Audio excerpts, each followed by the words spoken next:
స్థానిక బల్లప్ప చెరువు సమీపంలోని శ్రీ గంగా మహాలక్ష్మి అమ్మవారు ఆలయంలో దసరా శరన్నవరాత్రి సందర్భంగా రెండవ రోజైన శుక్రవారం గాయత్రీదేవి అలంకారంలో భక్తులకు దర్శనమిచ్చారు.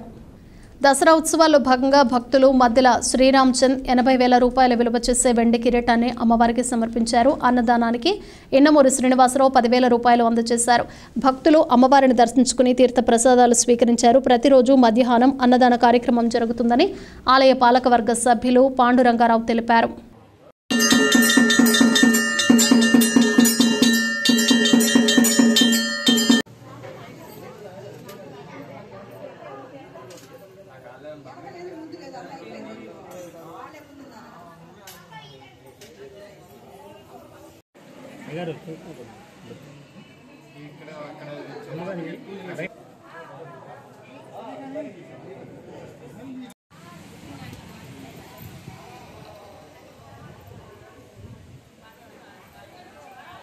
స్థానిక వల్లప్ప చెరువు కట్ట మీద వేచేసి ఉన్న శ్రీ గంగా మహాలక్ష్మి అమ్మవారి ఆలయంలో దసరా శరన్నవరాత్రుల ఉత్సవం సందర్భంగా రెండో రోజు శ్రీ గంగా మహాలక్ష్మి అమ్మవారు శ్రీ గాయత్రీదేవి అలంకరణలో దర్శనమిస్తున్నారు.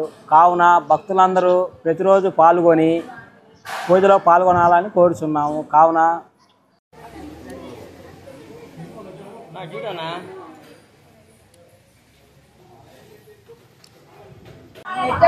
నర్సరావుపేటలో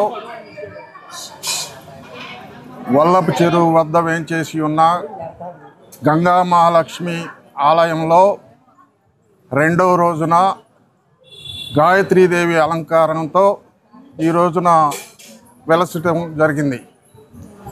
ఈ గంగా మహాలక్ష్మి ఆలయానికి నర్సరావుపేట పెద్ద చెరువు వాస్తవ్యులు మధ్యల శ్రీరామచంద్రు ఈ రోజున 80,000 రూపాయల విలువ కలిగినటువంటి వెండి కిరీటాన్ని డప్పు మేళాలతో సహా తెచ్చి అమ్మవారికి సమర్పించడం జరిగింది.